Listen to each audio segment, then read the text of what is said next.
네, 도종환 의원입니다. 김종덕 증인께 추가 질의하겠습니다. 아까 버튼식 음성 안내기 구입하라고 지시 내린 적 없다고 말씀하셨죠? 네. 자, 공문 한번 보세요. 저 공문에 보면 2015년 7월 2일 장관 지시 이렇게 되어 있어요. 보이세요? 그러니까 시스템을 마련하라고 그랬지. 제가 무엇을 구입하고 그러는 거는 담당 부서에서 그걸 다 하지 제가 네. 결정하지 않습니다. 네. 네. 그렇게 대답하실 줄 알았는데요. 네. 각 기관에서는 계획대로 추진하고 결과를 10월 2일까지 회신하여 주시기 바랍니다. 이렇게 돼 있어요. 네. 그러니까 이걸 비치하려면 10월 2일까지 완료해야 되는 거예요. 구입해가지고. 그리고 적극 홍보하면 물론 기관 내 잘 보이는 곳에 비치하여 활용도를 높이라는 내용까지 저기 돼 있는데요. 관계 담당 공무원이 계획서 세운 데 보면 버튼식 음성 안내기 확대 도입 이렇게 되어 있고 행정사항에 보면 소요 예산 마련, 기관별 렌탈 2억 원 또는 구입 이렇게까지 액수까지 나와 있고요. 그리고 실제로 구입을 했어요. 구입을 했는데 네. 보세요. 저렇게 네. 구입을 했는데 특정 업체 지시하지 않았다고 그랬죠. 네. 예, 그런데 이게 독점 업체예요. 이 업체가 그게 문제인 거예요. 이 업체가 유일한 들었습니다. 예, 그건 몰랐습니까? 처음 들었습니다. 네. 네. 그게 문제가 되는 거예요.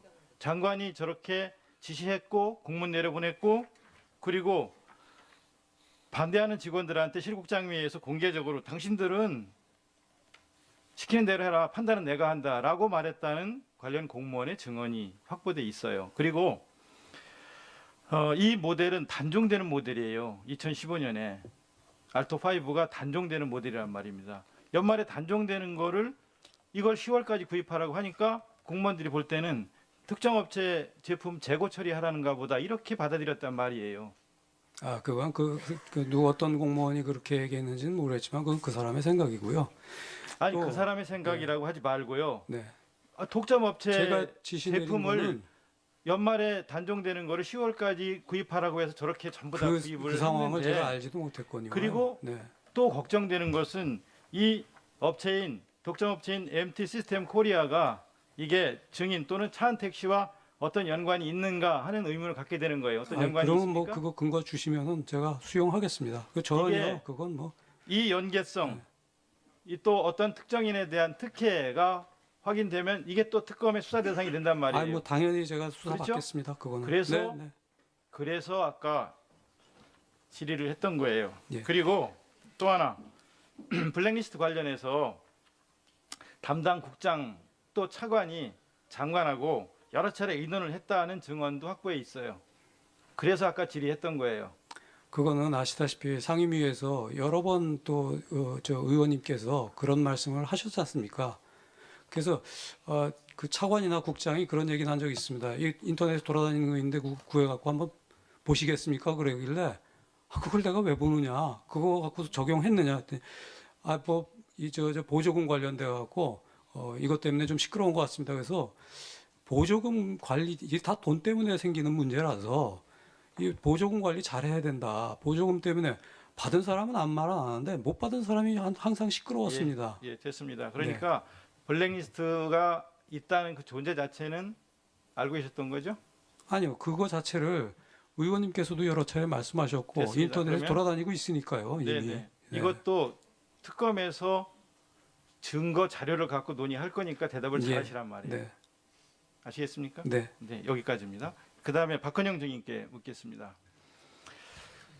증인은 K스포츠 재단 직원이죠?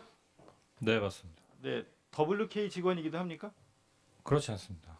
그런데 K스포츠 재단 직원인데 WK의 고영태가 부르면 가고 그랬죠? 그렇습니다. 네.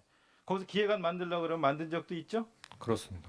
또 기획안을 밤까지 기다렸다 최순실에게 보고한 적도 있죠? 그렇습니다. 그러면 WK 직원이기도 합니까?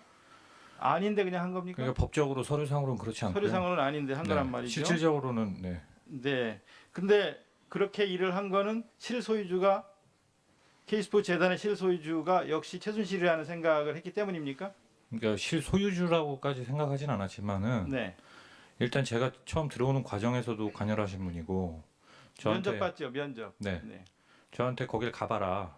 그렇게 해서 들어가 뭐 너가 거기 들어가면 된다. 네. 이렇게 처음부터 얘기를 하신 분이기 때문에 제 입장에서는 당연히 뭐 그렇습니다. 네, 화면 한번 보십시오. 삼성과 비덱스포츠, 독일에 있는 비덱스포츠와의 컨설팅 계약서예요. 이게 컨설팅 계약서인데 승마 훈련하고 말 구입비에 2억 원, 그리고 컨설팅 비용에 20억 원을 지급한다는 내용이 이 계획서에 들어 있어요. 그리고 실제로 80억 정도가 지급이 됐고, 만약에 이 최순실 박근혜 게이트가 드러나지 않았다면 140억이 추가로 갔을 거예요.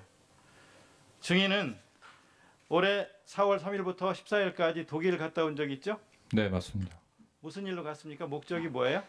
그 아까 앞서 말씀드렸지만 이제 재단에 출장으로 갔던 곳이고요. 출장 가- 목적은 네, 가서 이제 여러 군데 스포츠 센터도 답사를 하고 또 그 가이드러너 컨퍼런스 관련해서 이제 연사분 섭외 관련해서 만나서 얘기도 하고 그런 것 때문에 갔었습니다. 또 해외 전지 훈련장 관련 네, 네, 네. 내용도 있었습니까? 네, 근데 해외 전지 훈련장이라고 이야기하려면 적어도 K스포츠 재단이 다양한 스포츠 분야에 무슨 스포츠 단이 있다든가 그래야 되는데 그때는 태권도 단밖에 없었죠. USB에 가져간 것도 태권도 시범단 동영상 이런 거죠. 그러니까 시범단에 관련된 거는 시범단은 저희가 뭐랄까요 이렇게 선수로 그러니까 실제로는 내가 묻고 싶은 건 뭐냐면 실제로는 승마장 관련, 승마 전지훈련 관련 협의를 하고 온 거죠. 아니요 그건 아닙니다. 그건 아닙니까? 네, 네. 다른 전지훈련이 제가 다른 종목이 뭐가 승마장은 있어요? 아예 가본 적이 없습니다. 독일 실제로 가서 가서 최순실 씨를 만나셨죠? 네 최순실 씨 만나면 만났고요. 승마 관련 협의 같은 거 했었을 거 아닙니까? 승마 관련은 전혀 한 적이 없습니다. 전혀 한 적이 없어요. 네, 네. 그 목적으로 갔다고 여러 정황 네, 언론에 여러 군데서 그렇게 그 추측성 기사를 쓰신 걸 저도 봤는데요. 제가 독일 간 게 맞고 가서 최순실 씨 본 것도 맞고 만나서 재단의 여러 가지 업무를 상의한 것도 맞습니다. 다만 승마장이나 그 말 관련해서는 저는 전혀 알지 못합니다. 네, 삼성전자 관련된 거 저는 전혀 알지 못합니다.